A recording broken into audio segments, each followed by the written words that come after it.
నమస్కారం ETV news కి స్వాగతం. సంగారెడ్డి జిల్లా పాసమైలారం పారిశ్రామిక వాడలోని సిగాచి రసాయన పరిశ్రమలో పేలుడుకు బాధ్యుల్ని కఠినంగా శిక్షిస్తామని ముఖ్యమంత్రి రేవంత్ రెడ్డి ప్రకటించారు. ఈ దుర్ఘటనలో చనిపోయిన వారి కుటుంబాలకు ₹1 కోటి చొప్పున పరిహారాన్ని సీఎం ప్రకటించారు. మృతుల కుటుంబాలకు ₹1,00,000, క్షతగాత్రులకు ₹50,000 తక్షణ సాయం చేస్తామన్నారు. సిగాచి రసాయన పరిశ్రమలో ప్రమాదం జరిగిన ప్రాంతాన్ని పరిశీలించిన సీఎం సహాయక చర్యల్ని పరిశీలించారు. తర్వాత పరిశ్రమల శాఖ అధికారులతో సమీక్షించిన రేవంత్ ప్రమాదంపై సమగ్ర నివేదిక ఇవ్వాలని ఆదేశించారు. అనంతరం ఆసుపత్రిలో క్షతగాత్రుల్ని పరామర్శించారు. సంగారెడ్డి జిల్లా పాసమైలారం పారిశ్రామిక వాడలోని సిగాచి రసాయన పరిశ్రమలో పేలుడు జరిగిన ప్రాంతాన్ని ముఖ్యమంత్రి రేవంత్ రెడ్డి పరిశీలించారు. మంత్రివర్గ సహచరులు వివేక్, శ్రీధర్ బాబు, పొంగులేటి శ్రీనివాసరెడ్డి, దామోదర రాజనరసింహలతో కలిసి భవన శిథిలాలను రేవంత్ పరిశీలించారు. సహాయ చర్యల పురోగతిని సీఎం అడిగి తెలుసుకున్నారు. ఈ దుర్ఘటనలో ఇప్పటివరకు 36 మంది చనిపోయినట్లు నిర్ధారించారన్న ముఖ్యమంత్రి మరికొందరి ఆచూకీ తెలియలేదని వెల్లడించారు. ఈ దుర్ఘటనలో ప్రాణాలు కోల్పోయిన వారి మృతదేహాలను స్వస్థలాలకు తరలించేందుకు ఏర్పాట్లు చేయాలని అధికారులకు సూచించారు. ఉమ్మడి రాష్ట్ర చరిత్రలో ఇంతటి ప్రమాదం ఎప్పుడూ జరగలేదని రేవంత్ రెడ్డి ఆవేదన వ్యక్తం చేశారు. సిగాచి కంపెనీ యాజమాన్యం, ప్రభుత్వం కలిసి మృతుల కుటుంబాలకు ₹1 కోటి పరిహారం ఇచ్చే విధంగా అధికారులను ఆదేశిస్తున్నట్లు ముఖ్యమంత్రి చెప్పారు. ఈ దురదృష్టకరమైన సంఘటనని ప్రభుత్వము తన తీవ్రంగా పరిగణిస్తుంది. దీనికి సంబంధించి చనిపోయిన కుటుంబాలకు ప్రభుత్వం వైపు నుంచి, పరిశ్రమ వైపు నుంచి ₹1 కోటి నష్టపరిహారం ఇవ్వాలి అని చెప్పి నేను ఆదేశాలు ఇవ్వడం జరిగింది. అదే విధంగా తీవ్రంగా గాయాల పాలైన వాళ్ళకి పని చేసుకోలేని పరిస్థితిలో ఉంటే వాళ్లకు ₹10 లక్షల ఇవ్వాలి అని, అదే విధంగా దెబ్బలు గాయాల పాలై కొంతకాలం పని చేయలేని పరిస్థితిలో ఉండి ఆ తర్వాత మళ్ళీ యథావిధిగా వాళ్ళు పనులకు వెళ్లే పరిస్థితి ఉంటే వాళ్లకు ₹5 లక్షల ఇవ్వాలని, అదే విధంగా ఈ దుర్ఘటనలో ఏదైతే వైద్య సహాయం అందించాలనో వాళ్ళకి ఎలాంటి ఇబ్బంది లేకుండా ప్రభుత్వం కూడా వైద్య సహాయాన్ని 100% అందించాలని మా మంత్రులకు నేను ఆదేశాలు ఇవ్వడం జరిగింది. అంతకుముందు పరిశ్రమల శాఖ అధికారులు మంత్రులతో కలిసి సమీక్ష నిర్వహించిన ముఖ్యమంత్రి సిగాచి పరిశ్రమలో ఇంతకుముందు తనిఖీలు చేశారా అని ప్రశ్నించారు. ప్రస్తుత దుర్ఘటనపై ఊహాజనిత నిర్ధారణకు రావద్దన్న సీఎం నిపుణులతో కమిటీ వేసి సమగ్ర నివేదిక ఇవ్వాలని ఆదేశించారు. ఇలాంటి ఘటనలు పునరావృతం కాకుండా పటిష్ట చర్యల్ని సూచించాలని కమిటీని కోరారు. ఈ ఫ్యాక్టరీస్ డైరెక్టర్ గాని, బాయిలర్స్ డైరెక్టర్ గాని ఏమేమి ఇన్స్పెక్షన్ చేసిండ్రు, ఏమేమి లోపాలు ఉన్నాయో వాళ్ళకి నోటీస్ చేసిండ్రు, దాని మీద వాళ్ళు కంప్లై చేసిండ్రా లేదా, ఏం జరిగిందో నువ్వు డీటెయిల్ రిపోర్ట్ అంతా కూడా టోటల్ గా అండర్స్టాండ్ చేసుకొని తీసుకోండి. ఒకటి. రెండోది, ఇట్లాంటి యాక్సిడెంట్స్ ఈ కంపెనీలో ఇంతకుముందు ఎప్పుడైనా జరిగినాయా, జరిగితే what was the reason for that accident, so అప్పుడు ఏం ఇష్యూస్ ని ఫైండ్ అవుట్ చేసిండ్రు అనేది ప్రీవియస్ హిస్టరీని కూడా వెరిఫై చేయండి. దాని తర్వాత ఇప్పుడు జరిగిన యాక్సిడెంట్ కు ఎక్స్పర్ట్స్ ను పెట్టి వాళ్ళు ఎక్స్పర్ట్స్ ఒపీనియన్ కలెక్ట్ చేయండి. Don't conclude with assumption or general opinion. I need specific reason for this accident. Then only we can address. Already inspection చేసిన వాళ్ళని వేయకండి. ఆల్రెడీ ఇన్స్పెక్షన్ చేసి ఆల్రెడీ దీని మీద ఉన్న వాళ్ళను మళ్ళీ ఒపీనియన్కి ఇస్తే they don't say anything. So కొత్త వాళ్ళను వేసి డీటెయిల్ రిపోర్ట్ అనేది దీని మీద ఇమ్మీడియట్ గా తీసుకోండి. క్షేత్రస్థాయి పరిశీలన తర్వాత సిగాచి రసాయన పరిశ్రమ పేలుడులో గాయపడి వేర్వేరు ఆసుపత్రుల్లో చికిత్స పొందుతున్న వారిని ముఖ్యమంత్రి పరామర్శించారు. అందరికీ ప్రభుత్వం అండగా ఉంటుందని భరోసా ఇచ్చారు. క్షతగాత్రుల్లో ఒక్కొక్కరి పరిస్థితిపై అక్కడి వైద్యుల్ని అడిగి తెలుసుకున్నారు. అటు పాసమైలారం దుర్ఘటనలో మృతుల సంఖ్య 36కు చేరింది. మరో 31 మంది వివిధ ఆసుపత్రుల్లో చికిత్స పొందుతున్నారు. బాధితుల్లో కొందరి పరిస్థితి విషమంగా ఉంది. అటు పేలుడు ధాటికి సిగాచి రసాయన పరిశ్రమలో 3 అంతస్తుల భవనం కుప్పకూలగా ఈ సమయానికి పరిశ్రమ ఆవరణలో 147 మంది ఉన్నట్లు తెలుస్తోంది. వారిలో ఎక్కువ మంది శిథిలాల కిందే ఉన్నట్లు తెలుస్తుండగా సహాయక చర్యలు వేగంగా కొనసాగుతున్నాయి. శిథిలాలను తొలగిస్తున్న కొద్దీ మృతుల సంఖ్య పెరిగే అవకాశం ఉందని తెలుస్తోంది. జిల్లా కలెక్టర్ ప్రావీణ్య, ఎస్పీ పరితోష్ పంకజ్ నిన్నటి నుంచి ఘటనా స్థలంలోనే ఉండి సహాయ చర్యల్ని పర్యవేక్షిస్తున్నారు. అటు పరిశ్రమ వద్ద మంటల్లో దగ్ధమైన మృతదేహాలను గుర్తించడం అధికారులకు సవాలుగా మారింది. జగన్మోహన్, రామ్ సింగ్, శశిభూషణ్ కుమార్, లగ్నజిత్ల మృతదేహాలను గుర్తించారు. ఆసుపత్రిలో చికిత్స పొందుతూ మృతి చెందిన వారిలో చిత్తూరు జిల్లాకు చెందిన హేమచందర్ ఉన్నట్లు గుర్తించారు. గుర్తించలేని స్థితిలో ఉన్న కార్మికుల మృతదేహాలను DNA పరీక్ష ద్వారా గుర్తించేందుకు అధికారులు ఏర్పాట్లు చేస్తున్నారు. ఎన్నికల సమయంలో హామీ ఇచ్చిన మేరకు సూపర్ 6 పథకాల అమలుకు కట్టుబడి ఉన్నామని ముఖ్యమంత్రి చంద్రబాబు చెప్పారు. ప్రతి నెల 1వ తేదీన పింఛన్ల పంపిణీలో భాగంగా తూర్పుగోదావరి జిల్లా కొవ్వూరు నియోజకవర్గం మలకపల్లిలో జరిగిన కార్యక్రమంలో సీఎం పాల్గొని స్వయంగా పింఛన్లు అందించారు. పేదలకు పింఛన్లు సేవాభావంతో అందజేయటం ముఖ్యమన్న ఆయన సులకనగా చూస్తే వదిలిపెట్టబోనని సిబ్బందిని హెచ్చరించారు. ఎన్నికల హామీలో భాగంగా మెగా డిఎస్సీ కింద 16,500 ఉపాధ్యాయ పోస్టులు భర్తీ చర్యలు చేపడితే అనేక అడ్డంకులు సృష్టించారని ఆరోపించారు. నెలలోగా ఆ ఉద్యోగాలు ఇచ్చే బాధ్యత తీసుకుంటామని స్పష్టం చేశారు. యువతకు నిరుద్యోగ భృతి ఇచ్చి కుటుంబ పెద్దగా అండగా ఉంటానని హామీ ఇచ్చారు. 2029 నాటికి పేదరికం లేని సమాజం చూడాలి అనేది తమ లక్ష్యమన్న చంద్రబాబు ప్రతి కుటుంబానికి సంక్షేమంతో పాటు సంపాదన మార్గం చూపుతామని చెప్పారు. అర్హులందరికీ పింఛన్లు రావాలి, అనర్హులకందరికీ పింఛన్లు ఇవ్వడానికి వీలు లేదు. గడచిన 5 సంవత్సరాల ప్రభుత్వంలో వాళ్ళ కార్యకర్తలకు పింఛన్లు ఇచ్చారు. వికలాంగుడు కాకపోయినా ట్రాక్టర్ డ్రైవ్ చేసే వ్యక్తులకి, లారీలు డ్రైవ్ చేసే వ్యక్తులకి వికలాంగులు అని చెప్పి పెన్షన్లు ఇచ్చిన సందర్భాలు ఉన్నాయి. మీరు కూడా అర్థం చేసుకోవాలి, సమాజంలో పేదవాళ్ళని ఆదుకోవాలి. అదే సమయంలో రాజకీయ ముసుగేసుకుని ప్రజాధనాన్ని దుర్వినియోగం చేస్తే అది సబబు కాదు. ఎక్కడ కూడా నేను ఒక్క రూపాయి దుర్వినియోగం కాకుండా అర్హులకే ఖర్చు పెడతాం. అంతకుముందు మలకపల్లికి వెళ్లేందుకు సీఎం చంద్రబాబు బయలుదేరగా ఆయన వెళ్తున్న హెలికాప్టర్ ప్రయాణానికి వాతావరణం అనుకూలించలేదు. గన్నవరం నుంచి బయలుదేరిన కాసేపటికే హెలికాప్టర్ను తిరిగి గన్నవరంలో దింపేశారు. తర్వాత గన్నవరం నుంచి విమానంలో రాజమహేంద్రవరం వెళ్లిన ముఖ్యమంత్రి అక్కడి నుంచి కొవ్వూరు చేరుకున్నారు. ఆంధ్రప్రదేశ్ వ్యాప్తంగా ఎన్టీఆర్ భరోసా పింఛన్ల పంపిణీ కార్యక్రమంలో మంత్రులు, ప్రజాప్రతినిధులు పాల్గొన్నారు. అనకాపల్లి జిల్లా కోట ఊరట్ల మండలం బీకేపల్లిలో ఏపీ హోంమంత్రి వంగలపూడి అనిత లబ్ధిదారుల ఇళ్లకు వెళ్లి పింఛన్లు పంపిణీ చేశారు. వారి యోగక్షేమాలు అడిగి తెలుసుకున్నారు. అనంతరం కాలువలు, రహదారుల అభివృద్ధి పనులకు హోంమంత్రి శంకుస్థాపన చేశారు. ఎన్టీఆర్ జిల్లా పెనుగంచిప్రోలులో ఎమ్మెల్యే శ్రీరామ్ తాతయ్య పింఛన్ సొమ్ము అందజేశారు. బాపట్ల జిల్లా ఇసుక దర్శిలో ఎమ్మెల్యే ఏలూరి సాంబశివరావు లబ్ధిదారులకు పింఛన్ సొమ్మును అందజేశారు. శ్రీ సత్యసాయి జిల్లా ఉబిచర్లలో లబ్ధిదారుల ఇళ్లకు వెళ్లి ఎమ్మెల్యే కందుకుంట వెంకట ప్రసాద్ పెన్షన్లు పంపిణీ చేశారు. కర్నూలులోని స్వామిరెడ్డి నగర్లో ఇంటింటికి వెళ్లి లబ్ధిదారులకు మంత్రి టీజీ భరత్ పెన్షన్లు అందజేశారు. తల్లికి వందనం నగదు విద్యార్థులకు రావడంతో స్థానికులు మంత్రికి పూలమాలలు వేసి ధన్యవాదాలు తెలిపారు. ఉమ్మడి కర్నూలు జిల్లా బనగానపల్లె పట్టణంలో మంత్రి బీసీ జనార్దన్ రెడ్డి లబ్ధిదారులకు పింఛన్ పంపిణీ చేశారు. ఇతర జిల్లాల్లో మంత్రులు, ప్రజాప్రతినిధులు, అధికారులు పింఛన్ల పంపిణీ కార్యక్రమాల్లో పాల్గొన్నారు. ఆంధ్రప్రదేశ్లో నమోదైన మద్యం కేసులో నిందితులకు రిమాండ్ పొడిగిస్తూ విజయవాడ ఏసీబీ కోర్టు ఉత్తర్వులు జారీ చేసింది. ఈ నెల 15 వరకు కోర్టు రిమాండ్ పొడిగించింది. 7 నిందితుల్ని వర్చువల్ విధానంలో ఏసీబీ కోర్టు న్యాయమూర్తి ముందు హాజరుపరిచారు. ప్రస్తుతం మరో 2 నిందితులు చెవిరెడ్డి భాస్కర్ రెడ్డి, వెంకటేష్ నాయుడులను సిట్ అధికారులు విచారణ చేస్తున్నారు.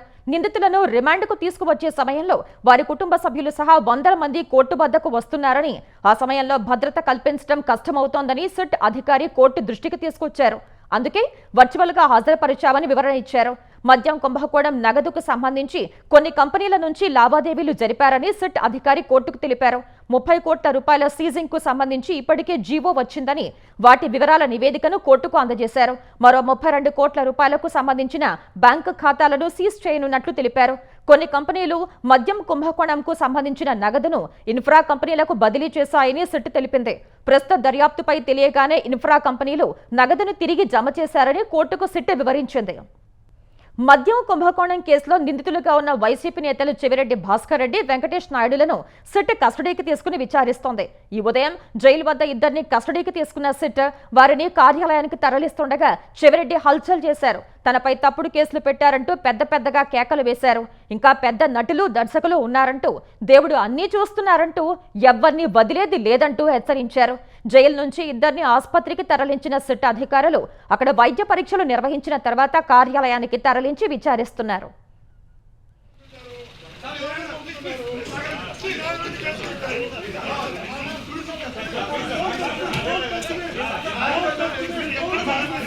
అప్పుడు కేసు పెట్టారు, అన్యాయంగా జైలుకు పంపుతున్నారు. ఇంకా ఒక గొప్ప గొప్ప దర్శకుడు ఉన్నాడు, ఒక రాజమౌళి, ఒక సుకుమార్, గొప్ప గొప్ప దర్శకుడు ఉన్నాడు. అన్నిటికీ కాలం సమాధానం చెప్తుంది. తప్పుడు కేసులు పెట్టిన ప్రతి ఒక్కరికి దేవుడు శిక్షిస్తారు. నేచర్ సుప్రీం, గొప్ప గొప్ప నటులంతా ఉన్నారు అక్కడ, గొప్ప గొప్ప దర్శకులు ఉన్నారు. భగవంతుడితో చెప్తున్నా. సింగయ్య మృతి కేసులో మాజీ సీఎం జగన్ సహా ఇతర వైసీపీ నేతలు దాఖలు చేసిన క్వాష్ పిటిషన్లపై విచారణను హైకోర్టు 2 వారాలకు వాయిదా వేసింది. ఈ పిటిషన్లపై ఇవాళ జరిపిన విచారణలో తాము సేకరించిన సాక్ష్యాలకు సంబంధించిన వివరాలను సమర్పించేందుకు గడువు కావాలని ప్రభుత్వం తరపు న్యాయవాది కోరారు. ఇందుకు అనుమతించిన కోర్టు తదుపరి విచారణ 2 వారాలకు వాయిదా వేసింది. అప్పటి వరకు కేసులో తదుపరి చర్యలు నిలుపుదల చేస్తూ కోర్టు ఉత్తర్వులు ఇచ్చింది. ఇటీవలే పల్నాడు జిల్లా రెంటపాళ్ల పర్యటనకు జగన్ వెళుతుండగా గుంటూరు జిల్లా పరిధిలో ఆయన కారు కింద పడి సింగయ్య మృతి చెందినట్లు పోలీసులు కేసు నమోదు చేశారు. ఈ కేసును కొట్టేయాలంటూ జగన్, ఆయన వ్యక్తిగత కార్యదర్శి కె నాగేశ్వరరెడ్డి, మాజీ మంత్రులు Vidadala Rajini, Perni Nani, YCP MP YV Subba Reddy హైకోర్టులో క్వాష్ పిటిషన్ వేశారు. దశాబ్దం క్రితం ప్రారంభించిన డిజిటల్ ఇండియా కార్యక్రమం ప్రజా ఉద్యమంగా మారిందని ప్రధాని నరేంద్ర మోదీ పేర్కొన్నారు. సమాజంలో డిజిటల్ అంతరాలను తగ్గించడంలో ఈ కార్యక్రమం వారధిగా పనిచేస్తుందని చెప్పారు. భారతీయులు సాంకేతికతను ఉపయోగించగలరా అనే సందేహాలతోనే దశాబ్దాలు గడిచిపోయాయన్న ప్రధాని తమ ప్రభుత్వం ఆ ధోరణిని మార్చి ప్రజలపై నమ్మకం ఉంచిందన్నారు. సంకల్పం సరైందైతే ఆవిష్కరణ, సాధికారత లేని వారిని కూడా శక్తివంతం చేయగలదని మోదీ వివరించారు. అందరినీ కలుపుకుని పోతే సాంకేతికత అట్టడుగుల వర్గాల వారి జీవితాలను మార్చుతుందన్నారు. ప్రజాస్వామ్య చొరవ, డిజిటల్ మౌలిక సౌకర్యాలను నిర్మించడం, అందరికీ అవకాశాలు కల్పించగలం అనే నమ్మకమే డిజిటల్ ఇండియాకు పునాదులు వేసిందన్నారు. 2014లో దేశవ్యాప్తంగా 25 కోట్ల ఇంటర్నెట్ కనెక్షన్లు ఉంటే ఇప్పుడు 97 కోట్లకు చేరాయని ప్రధాని తెలిపారు. 42 లక్షల కిలోమీటర్ల మేర ఆప్టికల్ ఫైబర్ కేబుల్ ఇప్పుడు మారుమూల గ్రామాలను సైతం అనుసంధానిస్తోందన్నారు. ప్రపంచంలోనే అత్యంత వేగంగా 5Gని అందుబాటులోకి తెచ్చింది భారత్ మాత్రమేనని అన్నారు. 2 ఏళ్లలోనే 4.81 లక్షల 5G బేస్ స్టేషన్లను ఏర్పాటు చేశామన్నారు. భారతీయ రైల్వేకు సంబంధించిన అన్ని సేవలు ఒకే చోట అందించే సూపర్ యాప్ అందుబాటులోకి వచ్చింది. తొలుత స్వర్వైల్ పేరిట ఈ యాప్ను పరీక్షించిన రైల్వే శాఖ తాజాగా రైల్ 1 పేరిట పౌరులందరికీ అందుబాటులోకి తెచ్చింది. ఇదివరకు టికెట్ రిజర్వేషన్లు, అన్రిజర్వ్డ్ టికెట్లు, ఆహారం వంటి వాటికి వేర్వేరుగా అప్లికేషన్లున్నాయి. ప్రజలు తమ అవసరాలను బట్టి వాటన్నింటినీ ఉపయోగించాల్సి వచ్చేది. ఇప్పుడు అన్ని సేవలను ఒక్క రైల్ 1 యాప్లోనే భారతీయ రైల్వే అందిస్తోంది. తద్వారా వేర్వేరు అప్లికేషన్లు డౌన్లోడ్ చేసుకోవడం, ప్రతి యాప్లో లాగిన్ కావటం వంటి ఇబ్బందులు తొలగిపోయాయి. ఆండ్రాయిడ్, iOS యూజర్లు ఈ యాప్ను డౌన్లోడ్ చేసుకుని ఉపయోగించుకోవచ్చు. Centre for railway information system CRIS వార్షికోత్సవం సందర్భంగా రైల్వే మంత్రి అశ్విని వైష్ణవ్ ఈ యాప్ను ప్రారంభించారు. 10 కోట్ల పైనే డౌన్లోడ్ అయిన IRCTC రైల్ కనెక్ట్ యాప్ సేవలు కూడా ఇకపై రైల్ 1లోనే లభిస్తాయి. సుప్రీంకోర్టు తొలిసారి తమ ఉద్యోగుల కోసం రిజర్వేషన్ విధానాన్ని తీసుకొచ్చింది. సుప్రీంకోర్టు ఉద్యోగాల్లో SC/STలకు రిజర్వేషన్లు కల్పిస్తూ జూన్ 24న విడుదల చేసిన ఉత్తర్వుల్లో పేర్కొంది. ఇందుకు సంబంధించిన మోడల్ రిజర్వేషన్ రోస్టర్ను అంతర్గత ఈమెయిల్ నెట్వర్క్ సూప్నెట్లో అప్లోడ్ చేసినట్లు తెలిపింది. జూన్ 23 నుంచి ఈ విధానం అమల్లోకి వచ్చినట్లు పేర్కొంది.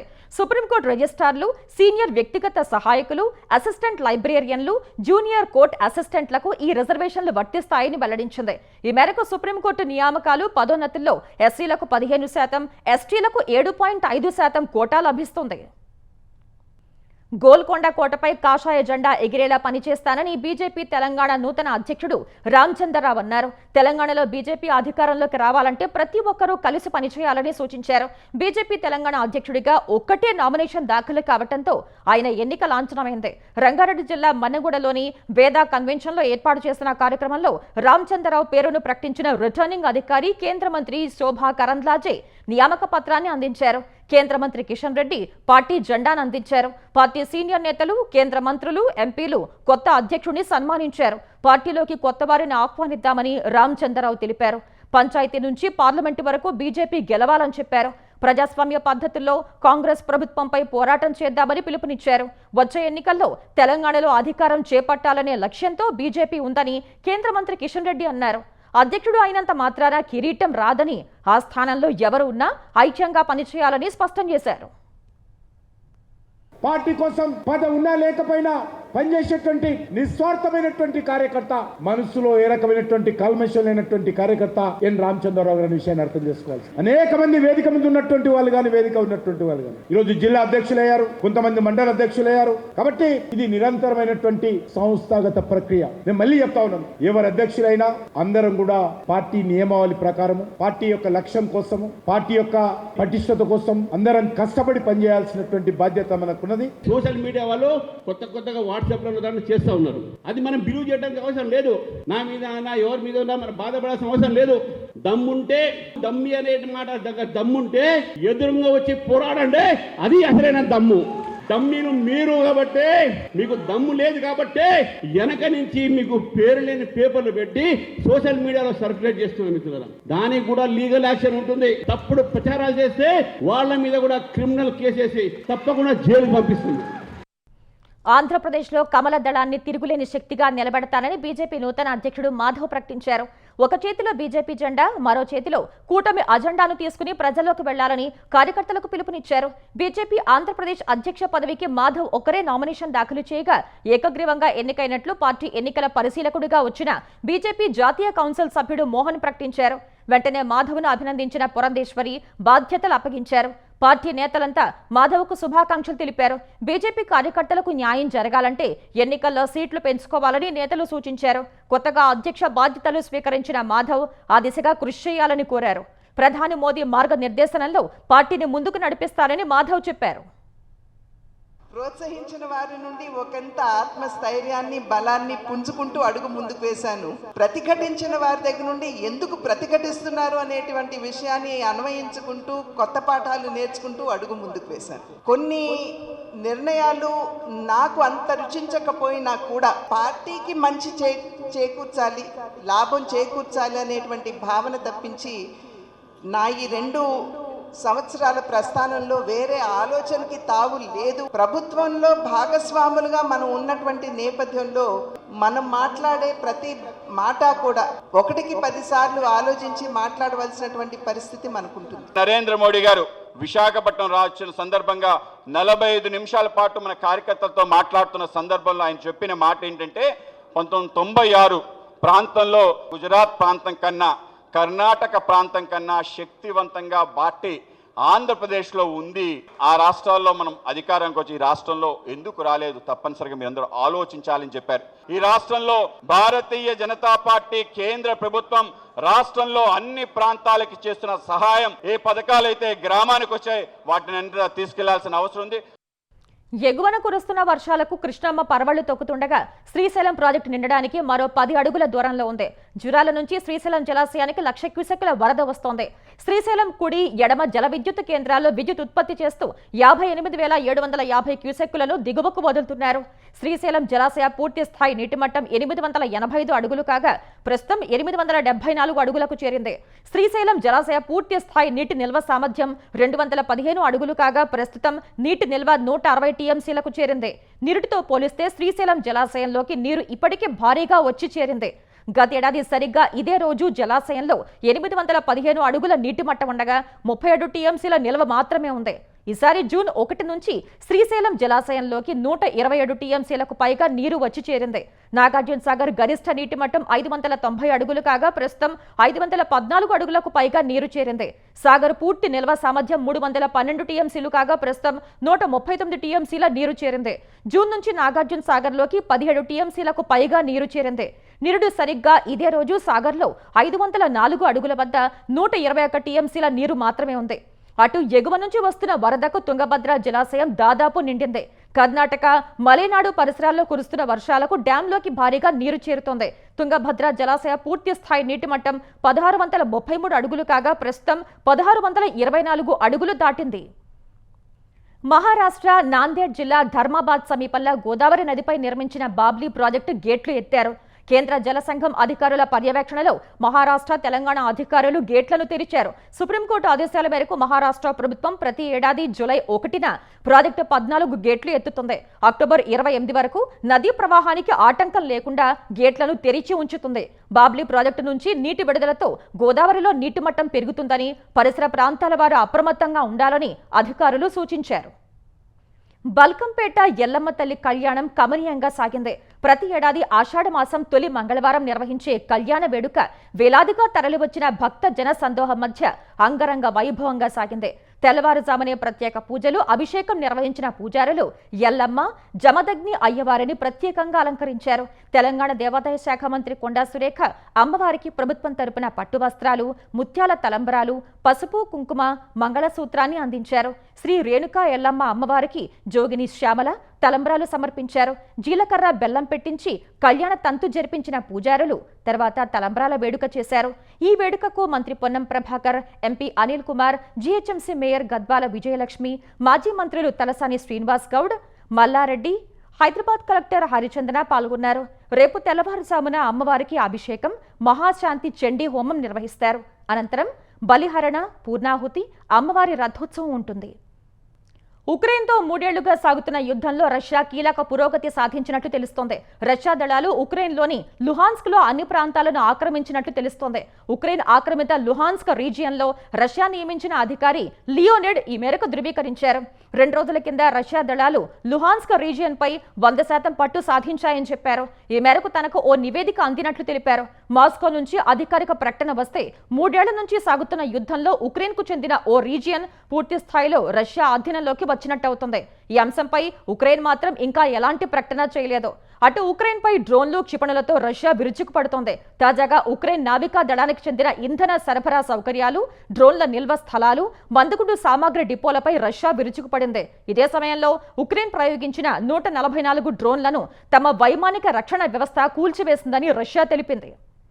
అమెరికా అధ్యక్షుడు డొనాల్డ్ ట్రంప్ ప్రభుత్వం తీసుకువచ్చిన బిగ్ బ్యూటిఫుల్ బిల్ పై ప్రపంచ కుబేరుడు ఎలాన్ మస్క్ మరోసారి మండిపడ్డారు. బిల్ను సెనెట్ ఆమోదిస్తే మరుసటి రోజే కొత్త పార్టీ ఏర్పాటు చేస్తానంటూ హెచ్చరించారు. దేశ ప్రజలకు ఇప్పుడు రిపబ్లికన్, డెమోక్రటిక్ పార్టీలకు ప్రత్యామ్నాయం కావాలని సామాజిక మాధ్యమం ఎక్స్లో పోస్టు చేశారు. ప్రజాగళం వినిపించేందుకు పార్టీ కావాలని పేర్కొన్నారు. ఈ సందర్భంగా ఆయన చట్టసభ సభ్యులపై విమర్శలు చేశారు. ప్రభుత్వ వ్యయాన్ని తగ్గిస్తామని ప్రచారం చేసి ఇప్పుడు బిగ్ బ్యూటిఫుల్ బిల్ కు మద్దతుగా ఓటు వేసేవారు వచ్చే ఏడాది జరిగే ప్రైమరీ ఎన్నికల్లో తీవ్ర వ్యతిరేకతను ఎదుర్కోవాల్సి ఉంటుందని హెచ్చరించారు. ఈ మేరకు ఒక పోస్టర్ను తన పోస్టుకు జత చేశారు. అమెరికా రుణ పరిమితిని $5 ట్రిలియన్ పెంచేందుకు ఓటేశాను అని ఆ పోస్టర్లో ఉంది. వెనుక పెద్ద అక్షరాలతో అసత్యవాది అని రాసి ఉంది. బిల్కు ఓటు వేసిన వారు పోస్టర్లో ఉన్న ముఖాన్ని తమదిగా ఊహించుకోవాలని ఎలాన్ మస్క్ సూచించారు.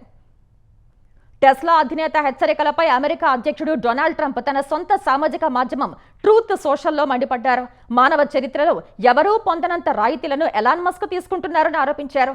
కొన్నాళ్ల క్రితం వరకు అధ్యక్షుడిగా తనకు మస్క్ బలమైన మద్దతు ఇచ్చారని ట్రంప్ తెలిపారు. అప్పటికే తాను విద్యుత్ వాహనాలను తప్పనిసరి చేయటాన్ని వ్యతిరేకిస్తున్న విషయం ఎలాన్కు బాగా తెలుసన్నారు. ఎలక్ట్రిక్ కార్లు మంచివే అయినప్పటికీ ప్రతి ఒక్కరూ వాటినే కొనాలని బలవంతం చేయలేమని పేర్కొన్నారు. టెస్లా కార్ల ద్వారా మానవ చరిత్రలో ఎవరూ పొందనంత రాయితీలను మస్క్ అందుకున్నారని పేర్కొన్నారు. ఆ రాయితీలే లేకపోతే ఆయన దుకాణం సర్దుకుని దక్షిణాఫ్రికాలోని ఇంటికి పోవాల్సి వచ్చేదేమో అని ట్రంప్ తన పోస్టులో పేర్కొన్నారు.